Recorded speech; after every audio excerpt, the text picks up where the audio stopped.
De graves menaces pèsent encore et toujours sur les Indiens. De l'Amazonie à la forêt atlantique, ces menaces sont innombrables. Déforestation, cultures intensives comme le maïs, la canne à sucre, le soja, en défendant leur territoire et leur mode de vie traditionnel, les peuples natifs savent qu'ils défendent aussi la planète et tous ses habitants.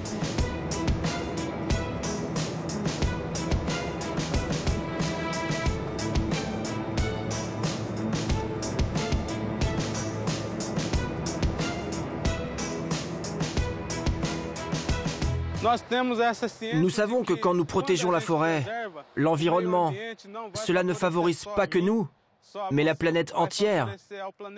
Car c'est la planète qui agonise, c'est la planète qui est détruite, c'est l'environnement qui meurt. Nous voulons le droit à la vie, à la terre, à l'eau. Nous voulons que nos enfants puissent profiter de ces biens ancestraux. Vous avez envahi notre terre. Tout cela est la faute des Blancs qui ne respectent pas nos cultures et nos traditions. Je suis très inquiet. J'ai envie de réunir tous les chefs indiens de la planète pour savoir comment continuer à lutter pour nos droits. Je suis menacé de mort. J'ai reçu beaucoup de menaces. Je ne peux plus aller en ville. Comment va-t-on nourrir notre famille? Nous ne sommes pas des envahisseurs. La guerre, c'est la guerre. S'ils veulent la guerre, ils vont l'avoir.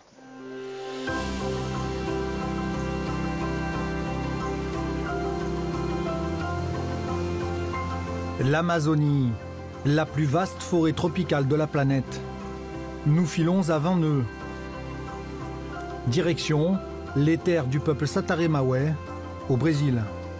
Ce chef incarne bien la résistance des Indiens à la société du profit, responsable de bien des dégâts. 1/5 de l'Amazonie a déjà disparu. La disparition de la forêt, c'est aussi celle des Indiens. J'ai commencé très jeune dans le mouvement indien et ça fait déjà 30 ans que je mène ce combat. Il y a beaucoup de difficultés, mais nous avons toujours l'espoir de vaincre un jour.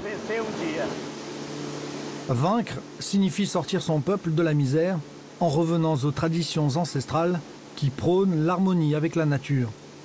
Le sort de la planète en dépend.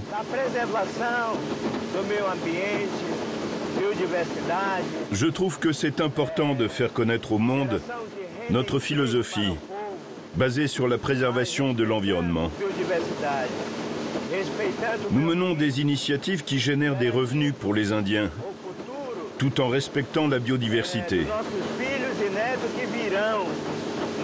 C'est vital pour garantir le futur de nos fils et de nos petits-fils.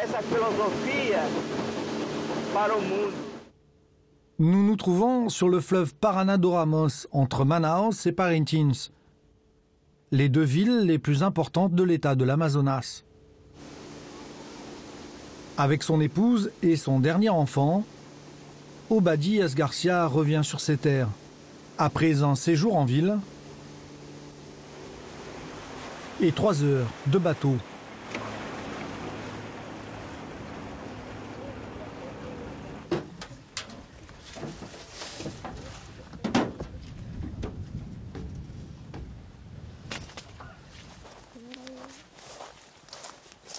Cet homme a rendu sa fierté à son peuple en promouvant une nouvelle organisation sociale, un conseil général de la tribu, avec pour objectif de développer une économie durable.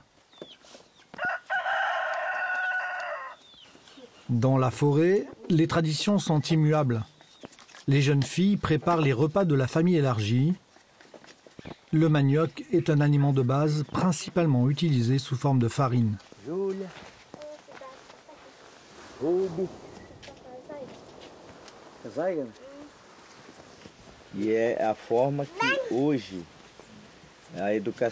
L'éducation des enfants satérés commence d'abord par la mère. Les petites filles observent leur mère pour apprendre. Un enfant à cet âge a déjà son couteau et son manioc pour préparer la cuisine.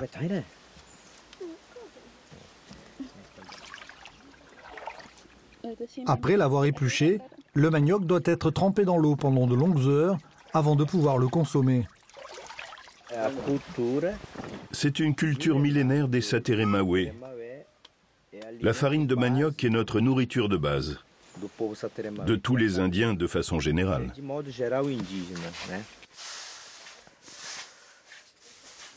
Le manioc, comme les autres aliments de la tribu, sont issus de la culture sur brûlis, une technique agricole millénaire. Obadias Garcia veut nous montrer qu'en dépit des apparences, cette pratique ne détruit pas la forêt. Cela consiste à brûler la végétation sur une petite parcelle avant de l'ensemencer. Les Sateré-Maoué font pousser ici de la pastèque, du manioc, des haricots. Brûler cette zone, c'est une façon d'aider l'environnement?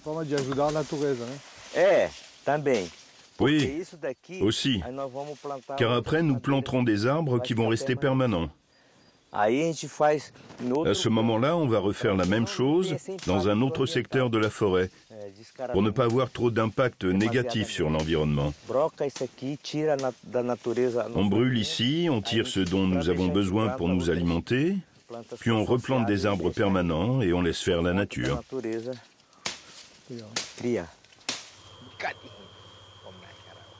Les Indiens ne dessouchent jamais les arbres coupés. Leurs cycles de culture sont courts et le temps de la jachère est très long. Ainsi, l'écosystème s'autorégénère même si cela peut prendre 10, 20 ou 30 ans. L'objectif de la tribu est de vivre de la forêt en l'impactant au minimum pour le plus grand bénéfice de la planète et de ses habitants.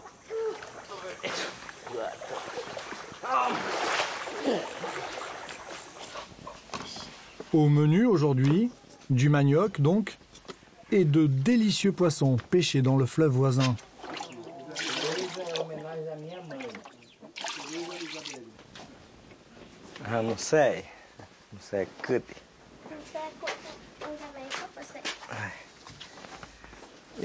Ça, c'est la nourriture des Sateré.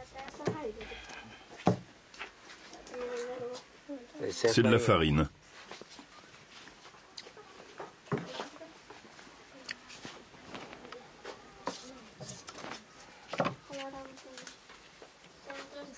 Que mangez-vous exactement?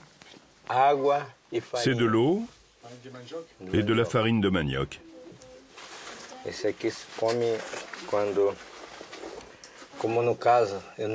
Comme je n'ai pas bu mon café ce matin, je suis sorti à 5 heures de la maison pour organiser notre voyage. Et j'ai pas eu le temps de manger. Alors j'ai vraiment très faim. Ça va me caler pour améliorer la situation. Ça, c'est du piment. Presque tout ce que vous mangez ici vient de la forêt, de la nature. Oui, presque tout. Il y a déjà 23 ans, Obadias Garcia a fondé un consortium pour produire et commercialiser les graines et les fruits de la forêt. Les techniques traditionnelles utilisées ont pour but d'en finir avec la malbouffe et ses conséquences. Cancer, hypertension ou encore diabète, autant de maladies qui avant n'existaient pas ici. Une marche à suivre pour toute la planète. La santé, ce n'est pas avoir une ambulance prête à t'emmener à l'hôpital ou d'avoir des médicaments industrialisés. La santé, c'est quand vous avez vos propres aliments et des terres suffisantes.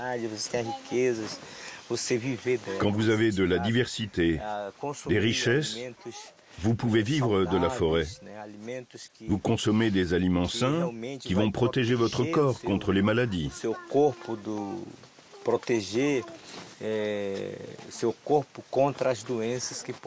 Ça, c'est la santé. Et c'est ça que nous devons retrouver. Aujourd'hui, l'équipe du Brésil joue un match décisif. Le village n'a pas d'électricité, mais il y a un groupe électrogène. Il a été mis en route 3 heures plus tôt que prévu, à l'heure du match de foot.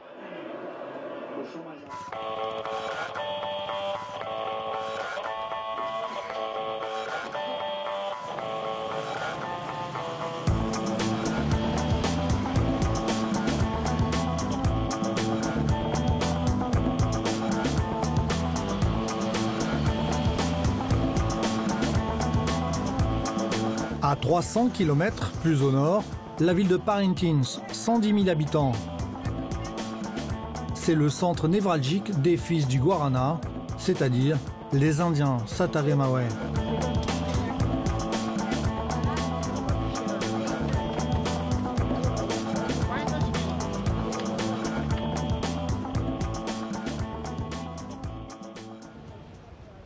C'est dans cette ville d'Amazonie que se trouve le siège du consortium fondé par Obadias Garcia. Les graines et les fruits récoltés en forêt sont transformés et commercialisés dans ces locaux. Sergio est le fils aîné d'Obadias Garcia. À 32 ans, il est l'un des dirigeants de l'entreprise.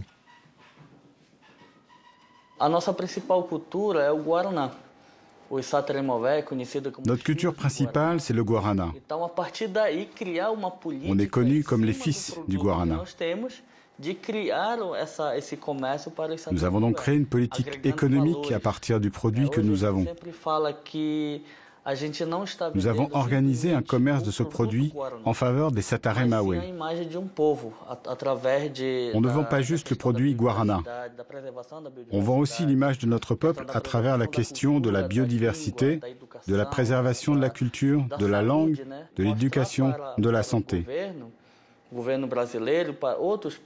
On montre aujourd'hui au gouvernement brésilien et au peuple frère qu'il est possible de construire un développement sans déforestation.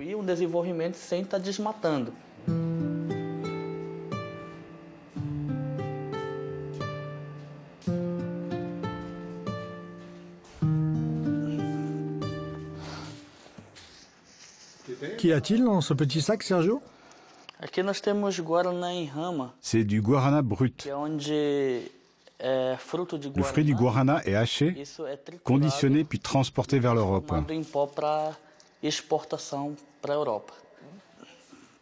Le guarana des Sataremawe est connu comme un produit d'excellence.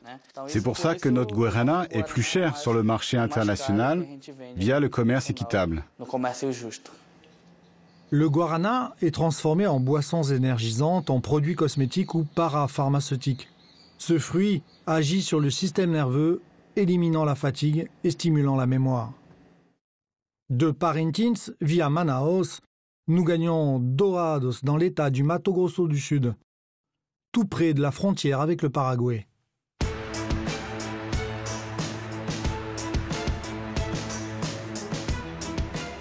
Ici, c'est le royaume de l'agrobusiness. Soja, maïs, canne à sucre, éthanol. Ces productions empoisonnent les sols, l'air et les nappes phréatiques. Le Brésil est le leader mondial de l'agrobusiness. Dans l'état du Mato Grosso du Sud, 40 usines de sucre et d'éthanol supplémentaires vont bientôt sortir de terre. Il en existe déjà 24, la plupart sur les terres ancestrales des Indiens. À la fin des années 20, le gouvernement décide de coloniser cette région, à l'époque verdoyante. Les terres indiennes sont vendues aux colons, aux Blancs, venus de tout le pays. Depuis, la forêt atlantique a presque disparu, les Indiens aussi. Ils ne sont plus que 50 000 disséminés sur les bords des routes ou dans des réserves. Ce chef Guarani sait très bien que si un frein n'est pas mis à ce business, c'est toute la planète qui en subira les conséquences et pas seulement les Indiens. Nathanael Caceres nous emmène vers Dona Damiana, une Indienne de 76 ans, déterminée. C'est une guerrière qui souffre beaucoup. Elle aussi est menacée de mort. Elle affronte un système très puissant, celui de la canne à sucre. L'agrobusiness tue notre peuple. Et s'il ne le tue pas toujours avec des balles, il le tue à petit feu, en l'empoisonnant ou par pression psychologique, en effrayant les enfants quand ils tirent des coups de feu. Tout ça décime notre peuple. C'est un génocide qui se produit aujourd'hui encore au Brésil. Un génocide dont le gouvernement est conscient, mais il ne fait rien.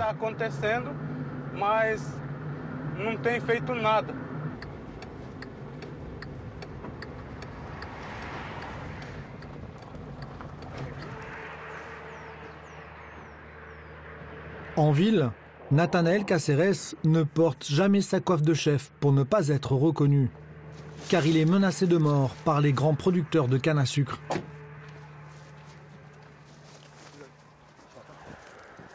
Nous arrivons à destination. C'est un campement bien précaire. Dona Damiana et sa tribu ont déjà été expulsés à 5 reprises. Cela fait 17 ans qu'elle revendique la propriété où elle a grandi, aujourd'hui devenue une plantation de canne à sucre.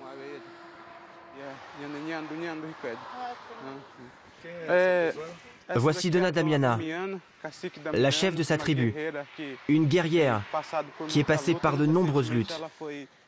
Il y a quelques semaines, elle a été expulsée de sa terre, qui se trouve de l'autre côté de la route. Et maintenant, elle est ici, avec sa famille, sa communauté, et elle reste déterminée en dépit de la situation. L'industrie de la canne à sucre, du soja et du maïs se porte à merveille.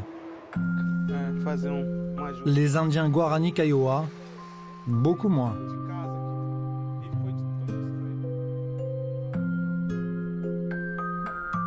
Ces enfants sont privés d'école, mais ils en rêvent.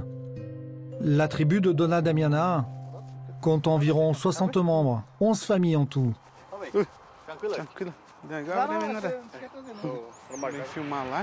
Ces hommes sont venus prêter main forte. Ils construisent une petite maison en bois pour abriter Dona Damiana des intempéries comme du danger. Le risque d'une nouvelle expulsion est bien réel.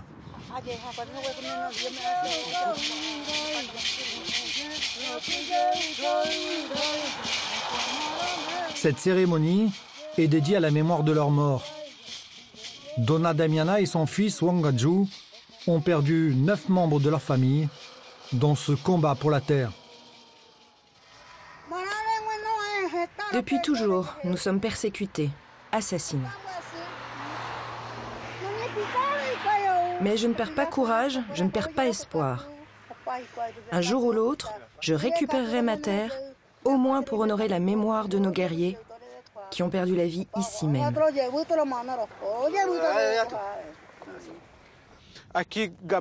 Lui, c'est Gabriel Lopez. Il avait 4 ans quand il a été cruellement assassiné. Un fermier l'a écrasé avec son 4x4, lui roulant dessus 4 fois. On a dû récupérer son corps par petits morceaux pour l'enterrer. C'était le fils de notre guerrier, Gunumi Wangaju. Une enquête a bien été ouverte par la justice, mais le coupable n'a pas été plus inquiété que ça. Il y a eu aussi le cas tout récent de notre camarade Gilmar. Il était allé prendre l'eau de l'autre côté de la route. Vous voyez bien, il y a des gardiens là-bas. C'est une milice armée. C'est eux qui ont assassiné Gilmar. Ils l'ont tué et fait disparaître le corps. C'est là-bas qu'ils l'ont tué. Ils l'ont tué par arme à feu ? Oui, oui. Par arme à feu. C'est comme ça qu'ils ont tué Gilmar. Les producteurs tuent les Indiens, mais ils savent qu'en payant, ils vont rester libres. Ils ne seront pas punis. C'est ce qui nous fait le plus de mal, sachant que nos guerriers, nos proches, meurent et les coupables ne finissent pas derrière les barreaux.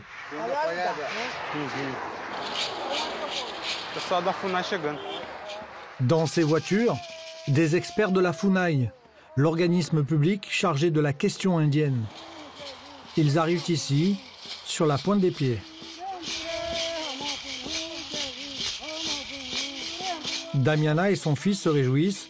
C'est une lueur d'espoir pour la récupération de leurs terres. En voyant notre caméra, des experts remontent dans les voitures. Des membres de la délégation viennent nous expliquer la situation sous le regard pas tout à fait discret de la police.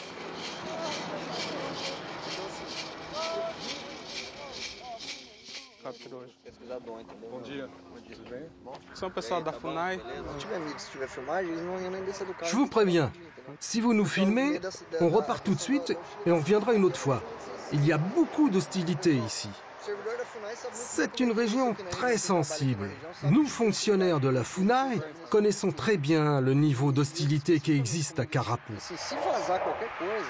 S'il y a une quelconque fuite sur notre travail ici, on ne pourra plus être reçu par les producteurs.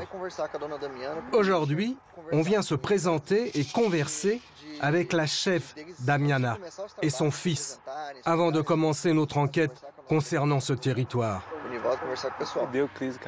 Les terres traditionnelles indiennes sont la propriété des populations autochtones. C'est du moins ce que dit la constitution brésilienne. Dans le cas des Guarani, le gouvernement fait obstruction. Il faut dire qu'une grande majorité des politiciens a des intérêts dans l'agrobusiness. Nous luttons contre l'agrobusiness, contre la déforestation. Regardez-moi ça. C'est la canne à sucre. Des terres à perte de vue, où il n'y a plus d'arbres, plus d'ombre. C'est la pire chose qu'un Indien puisse voir.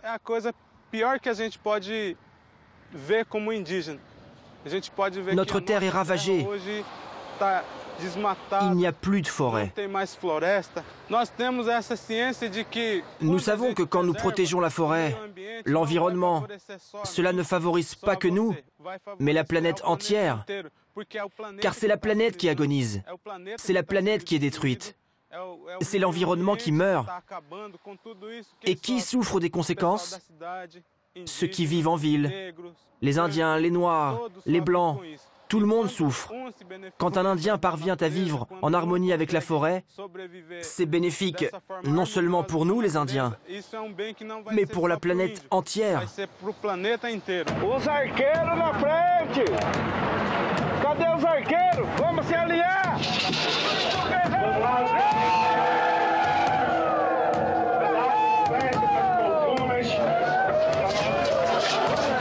Des Indiens sur le sentier de la guerre, c'était l'an dernier à Brasilia.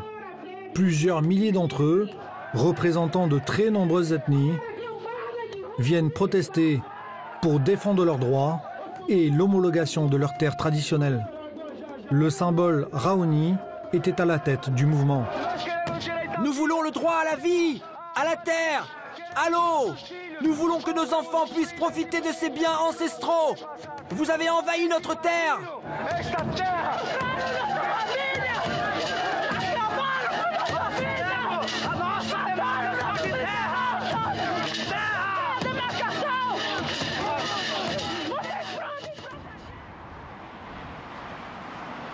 Quelques mois après, le calme règne sur la capitale du Brésil.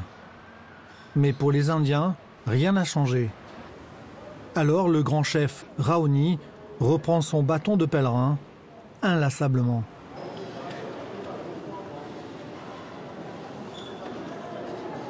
Il a rendez-vous avec plusieurs ministres. Là, c'est celui de la santé. Ces doléances sont multiples, du maintien des petits dispensaires dans les villages indiens à l'alimentation et ses méfaits. Certains veulent amener des marmites toutes prêtes dans nos villages. Mais ça, ce n'est pas bon pour nous.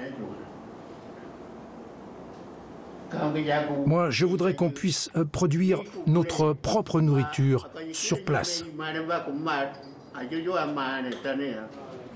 Le chef Kayapo ne garde pas que de bons souvenirs des dirigeants de son pays. Lula a fait de très mauvaise chose. Je ne l'ai pas aimé. J'étais très déçu de ses prises de position. C'est Lula qui a commencé cette politique contre nous, les Indiens. Regardez ce qu'il a fait avec la construction du barrage de Belo Monte, sur les terres traditionnelles de nos frères Xingu.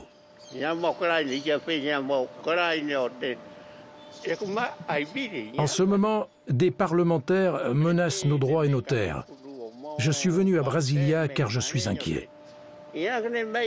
J'ai vu le chef de l'État, le ministre de la Santé. Je leur ai demandé de ne pas fermer les dispensaires dans nos villages.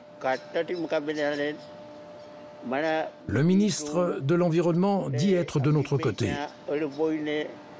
Le ministre de la Justice m'a écouté et tenu des paroles réconfortantes. Il m'a garanti qu'il n'y aura pas recul de nos droits constitutionnels. Je suis donc content de mon déplacement à Brasilia. Et j'ai de bonnes nouvelles à annoncer à mon peuple. Ontem, fazendeiros e indígenas entraram em conflito. Uma pessoa morreu e outras 6 ficaram feridas. Le 14 juin dernier à Carapo, un Indien Guarani est tué de plusieurs coups de feu, l'œuvre de producteurs agricoles. Ces images sont filmées par un Indien le jour de l'attaque. Les coups de feu claquent. À la gauche de l'écran, les Indiens qui occupent cette ferme depuis 2 jours. Sur cette image, on aperçoit l'un des assassins debout, fusil à l'épaule. Un agent de santé guarani, Claudio Di De Souza, 26 ans, est tué de 2 balles. L'une dans le ventre, l'autre dans la région du cœur. Les assaillants se sont enfuis, laissant derrière eux l'odeur de la poudre et de la mort.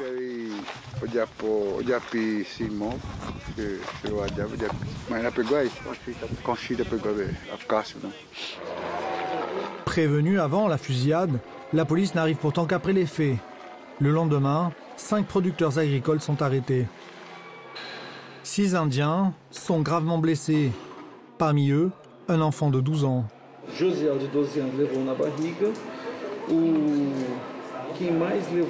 Le plus touché, c'est Libésio qui est là.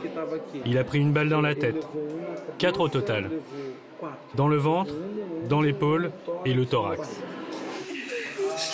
Au cours des 10 dernières années, 390 Indiens ont été assassinés dans la région. Ces familles éplorées affrontent un système puissant où le profit passe avant tout. L'agrobusiness broie tout sur son passage. Nathanael Cáceres se trouve aux côtés des beaux-parents de Claudio Di, l'homme assassiné. Un tireur était là-bas, derrière le talus.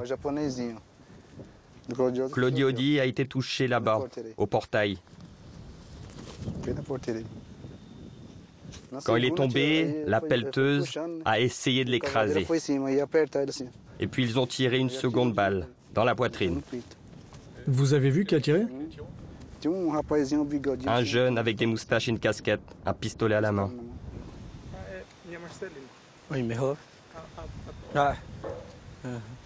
Elson Cantero Gomes est un professeur de 29 ans.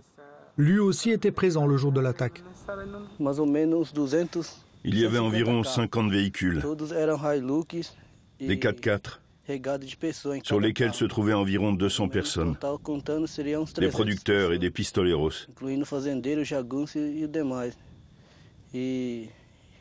Ils ont ouvert le feu et ils n'ont eu pitié de personne. Les Guarani veulent en finir avec l'agrobusiness pour réinstaller ici des cultures traditionnelles, sans aucun pesticide. Il en va de leur avenir et de celui de notre planète. La vérité, c'est que nous sommes ici pour être certains que notre terre nous sera bien rendue. C'est une ferme que nous avons reprise. Car si on attend l'aide du gouvernement, on peut toujours courir. Le gouvernement ne va jamais démarquer assez de terres dont nous avons besoin. Nous ne devons pas avoir peur de cette pression, de ce génocide commis par notre gouvernement. Notre lutte est grande. Nous luttons contre des grands. Les politiques, les juges, les exploitants agricoles, ils sont tous alliés contre nous. Menacée à son tour, la famille du jeune Indien assassiné se terre. Nous avons rencontré la maman dans un lieu anonyme. Mon fils a été assassiné. Je me demande qui va s'occuper maintenant de son propre fils. Son père n'est plus vivant. Et qui va s'occuper de sa femme?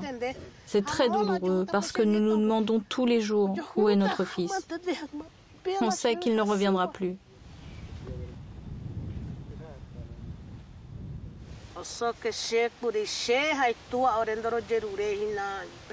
La détention des fermiers ne me réconforte en rien. Je sais qu'ils sont détenus, mais que d'ici quelque temps, ils seront de nouveau libres. Et mon fils, lui, ne reviendra plus. Sous la bannière du Brésil, Claudio Di a été enterré là où il est tombé. Plus personne ne pourra plus jamais l'expulser. En ville, les journalistes ne sont pas les bienvenus. Aucun propriétaire rural n'a souhaité nous répondre face caméra, pas même leur syndicat. Mais voici ce que déclarait l'un d'entre eux, réputé pour sa haine des Indiens. La guerre, c'est la guerre. S'ils veulent la guerre, ils vont l'avoir. La justice et la police le savent très bien.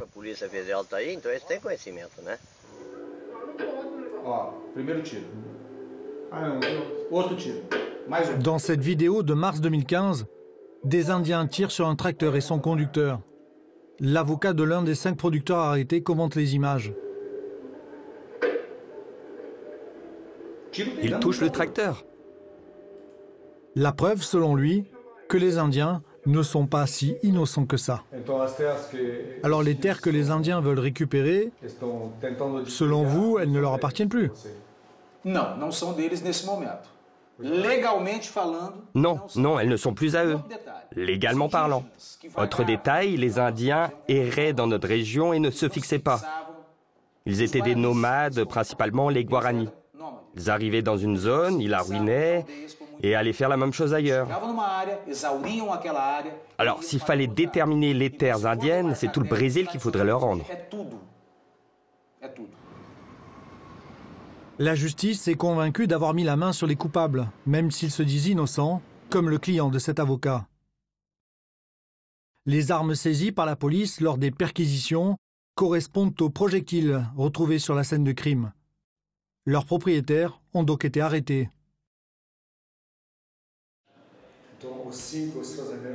Les 5 producteurs détenus sont ceux qui ont tiré sur les Indiens? Le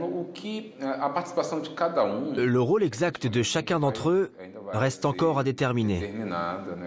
Je ne peux pas m'avancer. Mais je peux vous dire que tous étaient présents sur les lieux du crime.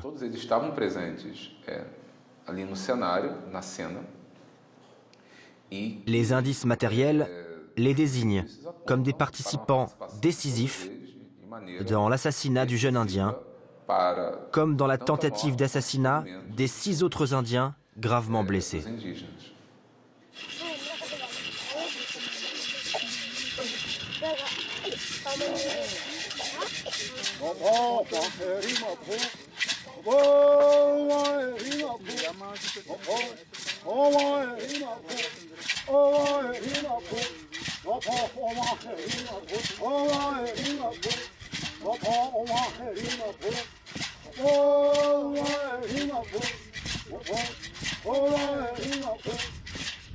Les Guaranis sont désespérés de voir leur terre et l'environnement en général détruits inexorablement par les agrotoxiques.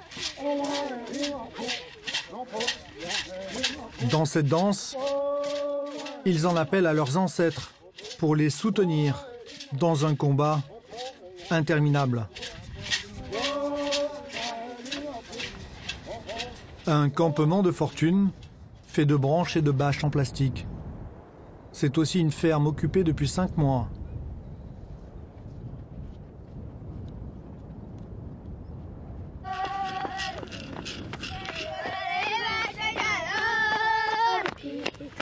Beaucoup de femmes et d'enfants vivent ici.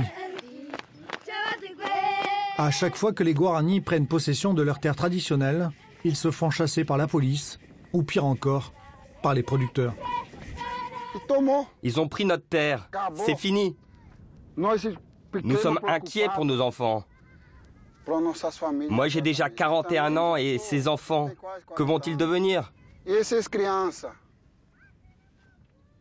Nous sommes de retour dans notre Tekora, qui est notre terre sacrée. C'est à nous.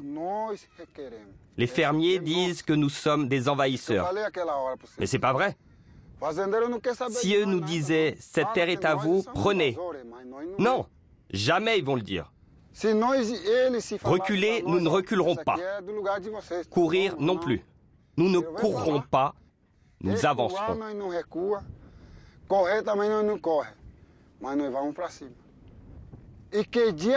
Quel jour va-t-on nous rendre nos terres? Quel jour? Je veux que le gouvernement délimite plus de terres pour nous, car nous sommes fatigués. Les enfants sont très fatigués. Ils veulent juste étudier en paix. Cette route à côté est publique. Qui sait si les producteurs ne vont pas venir écraser nos enfants? Ils vont encore en tuer un. Nous sommes fatigués. Nous sommes au bord du gouffre, avec les enfants.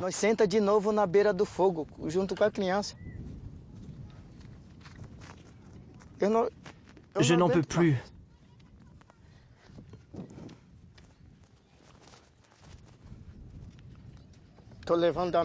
Je suis menacé de mort. J'ai reçu beaucoup de menaces. Je ne peux plus aller en ville. Comment va-t-on nourrir notre famille? Nous ne sommes pas des envahisseurs.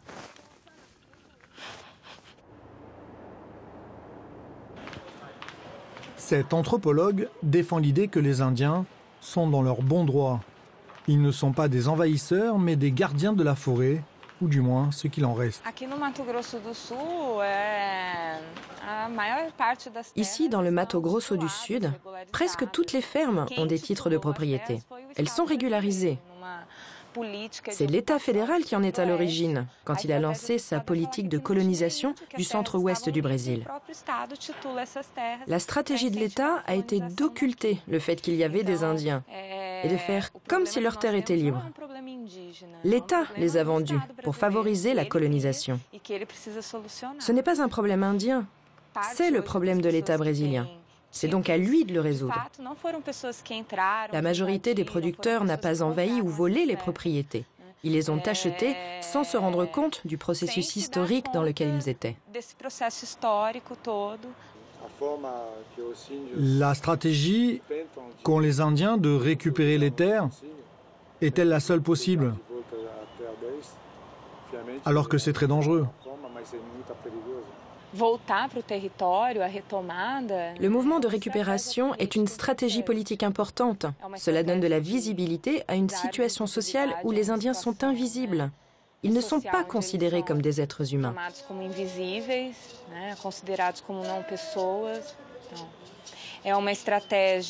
Cette stratégie mobilise le soutien des ONG qui mettent la pression sur l'État pour que les délimitations des terres aient lieu. Mais c'est aussi une façon d'être proche des lieux où les parents, les ancêtres ont vécu par le passé. Accéder à ces lieux, c'est accéder à la mémoire, à une expérience, qui n'est pas possible dans les réserves ou dans les villes où les Indiens sont parqués.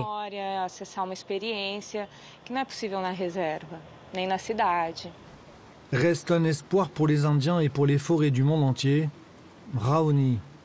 Pour mobiliser l'opinion publique, le chef Kayapo prône une alliance de tous les peuples indiens de la planète.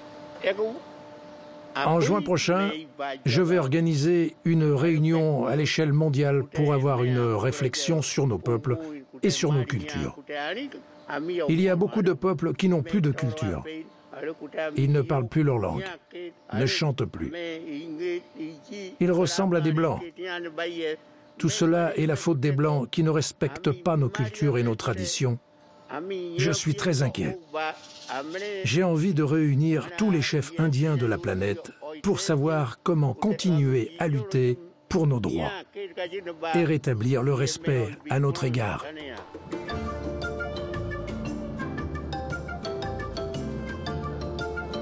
En attendant ce rendez-vous historique, retour en Amazonie. Nous survolons les terres traditionnelles du peuple Sataré-Maouais, reconnues officiellement en 1986.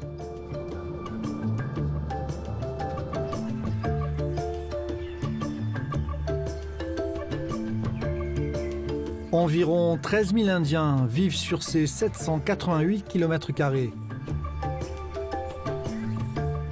Obadias Garcia est là en famille.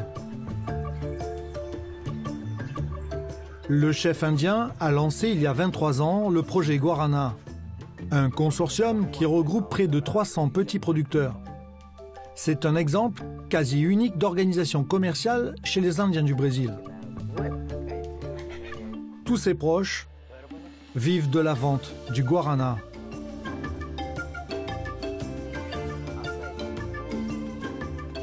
Obadias nous emmène dans la forêt toute proche afin de découvrir les plantations. Ça, c'est la plante de Guarana. Il commence déjà à fleurir. C'est la fleur de Guarana. Cette plantation appartient à la famille d'Obadias Garcia, qui possède ici 400 plants de Guarana.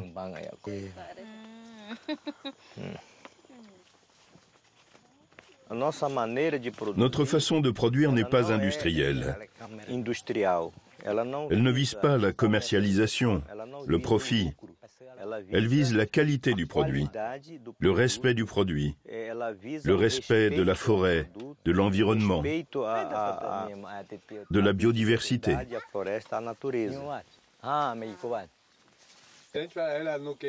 Vous ne vouliez pas en planter plus pour vendre plus ? Mes plantations me suffisent. L'important, ce n'est pas de développer, mais de préserver l'environnement.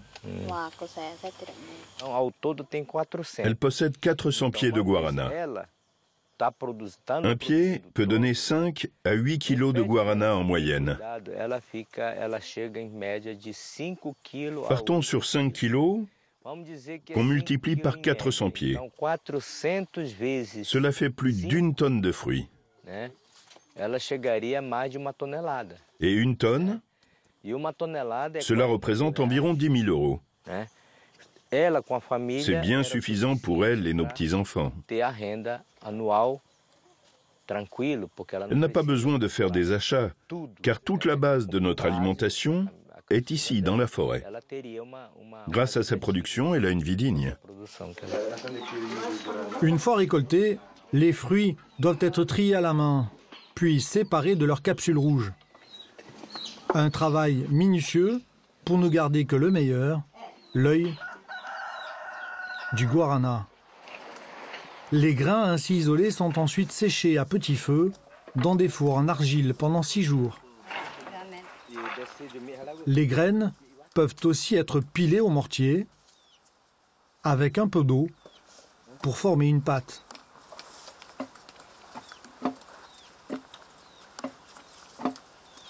Ces petits pâtons sont des coupes-fins.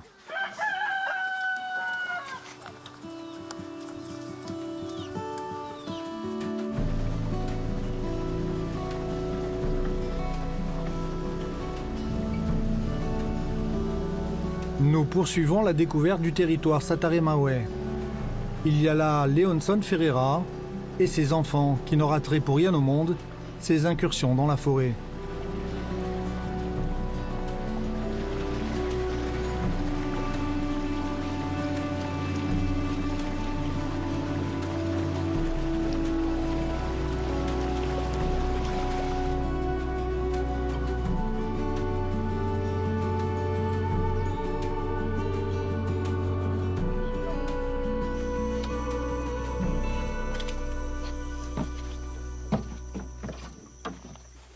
Leonson Ferreira possède 70 hectares de forêt sur laquelle il a planté ses pieds de guarana et bien d'autres espèces.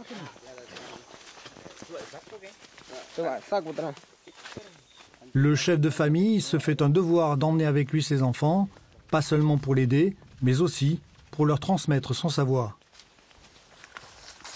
C'est Toba Diaz Garcia qui l'a convaincu d'entrer dans le consortium. C'est quoi cet arbre, le pan rose? C'est un bois de rose, une essence de parfum. Vous avez déjà entendu parler de Marilyn Monroe? Elle n'aimait que ce parfum.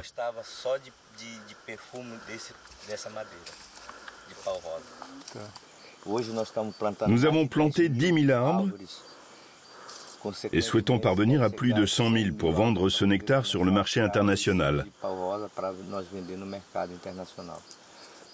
La marque Chanel est prête à acheter et financer la distillation de cette essence de bois de rose à travers Guayapi Tropical, entreprise française. Dans le consortium des Satare Mawe, tout est naturel. Les abeilles ont été réintroduites dans les cultures afin de donner de la vitalité à la production. Vraiment rien n'est laissé au hasard. Pendant ce temps-là, Leonson nettoie son terrain pour laisser respirer les différentes plantations. Il y a là de l'açaï, de l'andiroba pour faire de l'huile végétale, mais évidemment, le guarana est le roi. Quand la fleur de guarana est comme ça, c'est bon signe. Cela prouve que ça pousse bien.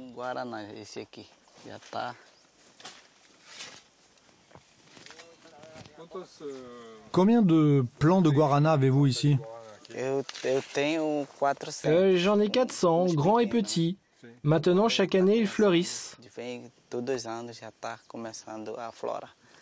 Ça fait longtemps que vous en plantez? Cela fait 9 ans. Et vous parvenez à tirer un bon revenu? Maintenant, oui. J'ai commencé avec 4 kilos, puis 14 kilos et 25 kilos et demi. Cette année, je ne sais pas combien ça va faire, mais cela semble bien parti, car c'est déjà très fleuri. J'espère une bonne production cette année.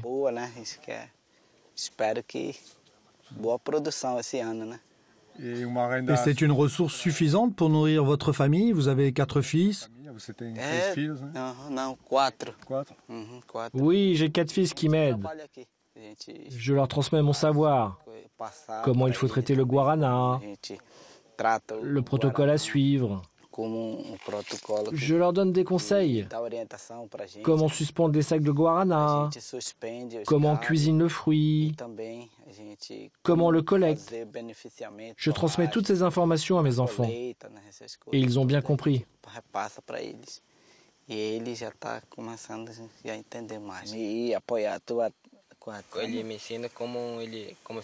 Mon père m'enseigne comment il faut planter, comment il faut protéger et à quoi ça sert. De temps en temps, il m'emmène avec lui dans la forêt pour apprendre. Quand j'irai à la chasse, je saurai comment faire et je saurai comment avancer dans la forêt.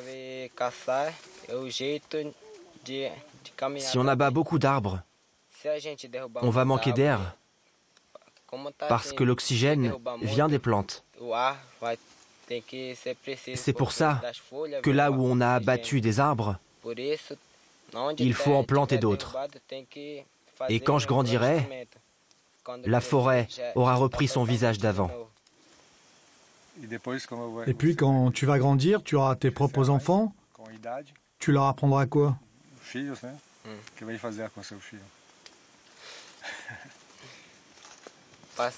Je leur transmettrai les choses apprises par mon père. L'éducation que mon père m'a donnée, je ferai la même chose que lui. Planter les mêmes plantes. Ne jamais abandonner ma propre éducation.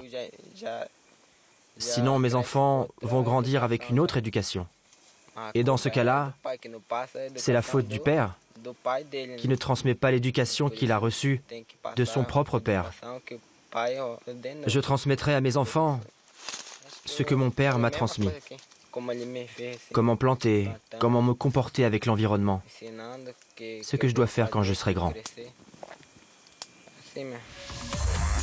De l'Amazonie au champ de guarana, en passant par la canne à sucre, le sort des Indiens est contrasté.